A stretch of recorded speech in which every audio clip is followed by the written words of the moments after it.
Question number 2, अगर किसी triangle में ट्रायंगल के एक साइड को कोई लाइन पैरेलल है तो इसका मतलब वो पैरेलल लाइन बचे हुए दो साइड्स को इक्वल रेशियोज में डिवाइड करता है।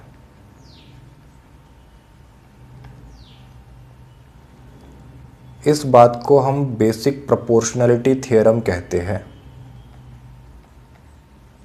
और अगर यही उल्टा बोला जाए, जैसा इस क्वेश्चन में दिया गया है, रेशियोज दिए हुए हैं, हमें क्वेश्चन में कुछ रेशियोज दिए हुए हैं इस तरह से, ठीक है, करेंगे अभी सॉल्व। तो अगर वो रेशियोज इक्वल आ गए, साइड्स के रेशियोज अगर इक्वल आ गए, इक्वल रेशियोज, तो इसका मतलब होगा कि लाइन यहाँ पर जैसे EF लाइन है तो लाइन ट्रायंगल के तीसरे साइड को पैरेलल है, ठीक है। तो इक्वल रेशियोज इंप्लाई कर रहे हैं कि line is parallel to one side of a triangle. इसे कहा जाएगा कन्वर्स ऑफ BPT, BPT का कन्वर्स, ठीक है। तो अब जो भी रेशियोज दिए, तो हमें पूछा गया है ये जो ट्रायंगल है, इस ट्रायंगल में क्या EF QR को पैरेलल है, क्या ऐसा है? तो हम कहेंगे, एक मिनट चेक करके बताते हैं। अगर PF, ऐसा कहिए, अगर ये रेशियो देखो, EF लाइन ने साइड PQ को किस रेशियो में कट किया, PE by EQ। EF line ने साइड PR को किस रेशियो में कट किया, PF बाय FR। अगर ये दोनों रेशियोज इक्वल आ गए तो हम converse of basic proportionality theorem से बता सकते हैं कि इसका मतलब होगा कि EF, तीसरा साइड कौन सा है, QR को पैरेलल होगा। तो हमें पता करना है कि EF QR को पैरेलल है या नहीं, तो हमें ये चेक करना होगा कि क्या ये रेशियोज इक्वल है या नहीं। अगर रेशियो इक्वल तो साइड पैरेलल, रेशियोज इक्वल नहीं तो साइड पैरेलल नहीं। तो जैसे पहला केस है, इसमें देखिए ये रेशियो क्या बन रहा है, PE हमें दिया है 3.9 पार्ट फर्स्ट में, और EQ 3 दिया है। और ये वाला रेशियो देखिए, PF हमें दिया है 3.6 और FR हमें दिया है 2.4। सब यूनिट सेम है, सेंटीमीटर्स, तो सेंटीमीटर सेंटीमीटर कैंसिल हो गया है, तो ये रेशियो आ रहा है। तो पहले ये रेशियो चेक किया, कितना हुआ, 3.9 बाई 3, 3 13 39, तो ये 1.3 आया। और यहाँ से आपने सिंप्लीफाई किया तो 12 2 24, 12 3 36, तो ये तो 3/2 आया, ठीक है, 3/2। 3/2 कितना होता है, अगर आपको डेसिमल में कन्वर्ट करना भी है तो 1.5, 2 1 2, 2 5 10, तो ये तो 1.5 है। तो इसका मतलब ये दोनों रेशियोज इक्वल नहीं है, और ये रेशियोज अगर इक्वल नहीं है, इसका मतलब EF is not parallel to QR। Exam में ऐसा शॉर्ट नहीं लिखना है पैरेलल का, पूरा ही नाम लिखिए, ये तो जस्ट यहाँ समझने के लिए और जगह बचाने के लिए लिख दिया जाता है, ठीक है। फाइनल एग्जाम में आप लोग इस तरह के एब्रिविएशंस यूज़ करने से बचिए। हाँ तो ठीक है, इस केस में पैरेलल नहीं आया। अब सेकंड केस में चेक करते हैं, क्या PE EQ PF FR, PE EQ PF FR ये रेशियो इक्वल है, अगर इक्वल हुआ तो साइड पैरेलल होगा। किसको? गिवन लाइन को। कौन सा लाइन दिया है हमें? ई एफ और क्यू आर। ई एफ और क्यू आर। तो देखिए पहले P E by E Q calculate कीजिए, कितना आ रहा है? पी ई 4 centimetre, E Q, Q E मतलब ई क्यू लेंथ है ना, तो क्यू ई लिखिए या फिर ई क्यू लिखिए, एक ही बात है, लेंथ तो सेम ही होगा। तो ये रेशियो आया 4/4.5, यानी कि डेसिमल हटाओगे तो ऊपर एक ज़ीरो आएगा। 4/4.5 लिखा है, डेसिमल हटाया तो उसकी जगह ऑपोजिट साइड में 1 लगाया। डिनोमिनेटर से डेसिमल हटाया तो न्यूमिनेटर में 1 लगाया। अब डेसिमल के बाद कितना डिजिट है? 1, तो एक ज़ीरो लगाया, तो 40/45 बन रहा है। सेंटीमीटर से सेंटीमीटर तो कैंसिल कर दिया। सिंप्लीफाई कीजिए, 5 8 ज़ा 40, 5 9 ज़ा 45, ये रेशियो आ रहा है 8/9।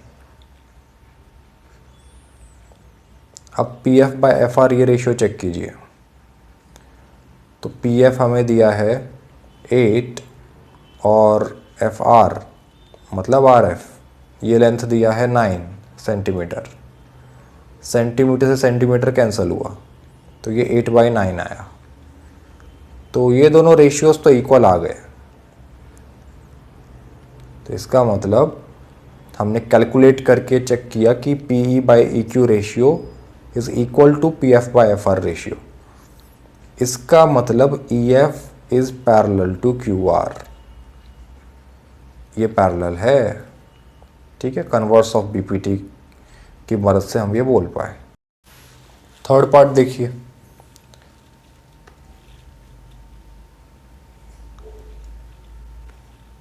ई एफ और क्यू आर पैरेलल है या नहीं, यही बताना है हमें। E F is it parallel to Q R और नॉट, ये चेक करने के लिए कि पैरेलल है या पैरेलल नहीं है, ये चेक करने के लिए हमें ये रेशियो इक्वल है या नहीं चेक करना है। P E by E Q equal to P F by F R. अच्छा, ये रेशियो चेक करना रहा, या फिर इसमें दोनों तरफ +1 ऐड कर दीजिए, या पहले रेसिप्रोकल कर दीजिए। पहले इसका क्या किया मैंने? रेसिप्रोकल। तो क्या हुआ? ये E Q by P E is equal to F R by P F. ऐसा क्यों किया मैंने, अभी इस स्टेप में समझेगा। +1 किया मैंने दोनों साइड, लेफ्ट हैंड साइड में +1 किया तो ये आया E Q by P E +1 is equal to F R by P F +1। Add जैसा करते हो वैसा कीजिए। ई क्यू प्लस, एक मिनट, 1 को पी ई से मल्टीप्लाई डिवाइड कर दीजिए, बेस सेम बनाना पड़ेगा ना। तो पी ई बाय पी ई लिखा मैंने 1 को। सिमिलरली राइट हैंड साइड में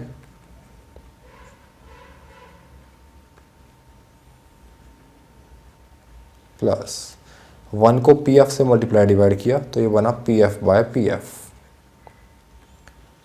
अब डिनोमिनेटर सेम है तो मैं यहाँ लिख रहा हूँ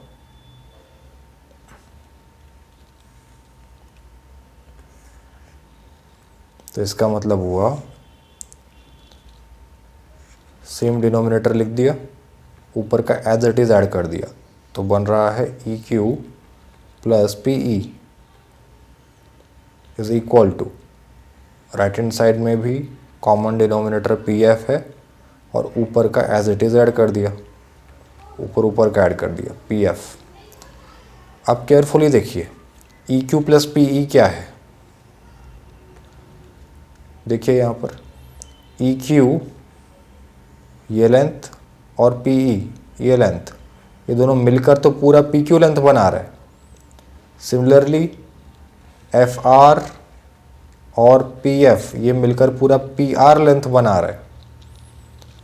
तो P E plus P Q E Q इसे लिखा मैंने P Q. Right hand side में F R plus P F को लिखा जा सकता है पी आर। तो ऐसा इसीलिए किया क्योंकि थर्ड पार्ट में आपको जो सेगमेंट्स के लेंथ गिवन थे वो कौन से हैं, ऑब्जर्व कीजिए, पहले से डिफरेंट है। यहाँ P Q P R P E P F दिया है और हम जो रेशियो इक्वल प्रूव कर रहे थे पिछले दो पार्ट्स में वो तो P E by E Q था। तो यहाँ ई क्यू तो दिया ही नहीं है, एफ आर तो दिया ही नहीं है, दिया क्या है P Q P R P E P F. तो इन चारों के टर्म्स में ही पहले रेशियो को लेकर आए। ठीक है, तो आप ये वाला रेशियो इक्वल प्रूव कीजिए या चेक कीजिए। आप ये वाला रेशियो चेक कीजिए इक्वल है या नहीं, या फिर ये वाला रेशियो चेक कीजिए इक्वल है या नहीं। बात एक ही है, क्योंकि पहले वाले रेशियो में पूरे मैथमेटिकल ऑपरेशंस लगाकर ही तो सेकंड वाले रेशियो तक पहुंचे हैं। इस रेशियो तक पहुंचने के लिए किया क्या, इस वाले रेशियो में ही कुछ मैथमेटिकल ऑपरेशंस लगाए, रेसिप्रोकल किया, फिर दोनों तरफ वन ऐड किया। तो इसका मतलब दोनों रेशियोज सिमिलर ही हैं। ठीक है, सेम ही है, सिमिलर बोलिए। तो फिर अब देखिए राइट लेफ्ट हैंड साइड में लिख रहा हूँ स्क्रीन के, हमें चेक करना है पी क्यू बाय पी ई। तो पी क्यू कितना है 1.28 बाय पी ई 0.18 और P R by P E, P R है 2.56 और पी ई है 0.18। ये दो रेशियोज इक्वल है या नहीं चेक करना है। ठीक है, तो इसे मैंने नीचे लिख लिया।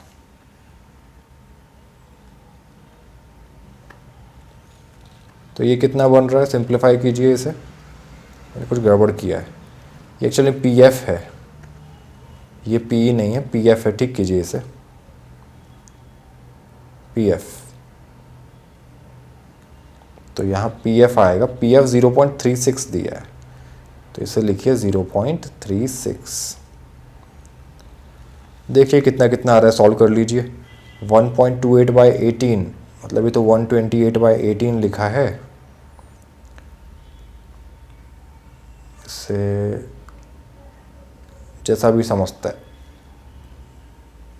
ठीक है, जिसे नहीं समझता है मैं सॉल्व करके दिखा रहा हूँ। ये बनेगा 256 बाय 36। डेसिमल के बाद दो दो डिजिट्स हैं, न्यूमरेटर में भी डिनोमिनेटर में भी, तो इसलिए डेसिमल हटा दिया।